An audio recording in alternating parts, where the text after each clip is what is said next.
Hi, good morning. My name is Rio. I'm a neurologist from Jakarta. How are you guys? I hope that you still love endo like I do, because today I'm going to share with you another clinical case report of a single visit endodontic treatment which was done in mandibular first molar. What's so special about this case? First, the patient came with a big apical lesion which extends from the apical third to the cervical third. So the apical lesions means it has a big bone loss. Second, the patient has a prominent abscess which can be seen from the big fistula that was located at the vestibule. Third, this molar has radix endomolaris, which canals are divided and also curved. And during the treatment, I did a mistake. What that was, I broke the files in the mesial canal. So guys, after I finished the final apical file that has the diameter of 2506, I broke the files unintentionally. So what I did was just left the file inside the root canal, and then I consider the file as an obturating material because I believe that my disinfection protocol had done well. So for me, it's okay to leave the broken file inside the canal and wait for the healing result to occur.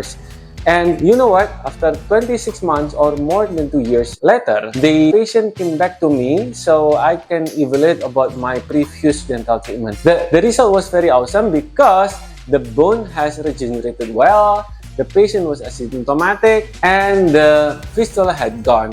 So guys, as you may see from my prior videos, which shows you that I have to take the broken files inside the root canal prior to do a proper disinfection. In this case, the treatment of choice is depend on your case. If you think that you have done well of your disinfection strategies, it's okay to leave the file inside the canal, particularly after having a vinyl apical file. But if you think that the canal is still dirty and you need to remove the file, then it's okay to remove the file. But I have to tell you for sure that removing the file is the most predictable treatment of choice. So guys, I hope that this video is useful for you, particularly when you are dealing with such cases. If you have any other question, you can ask me directly to my Instagram account because I will reply your DM as soon as possible.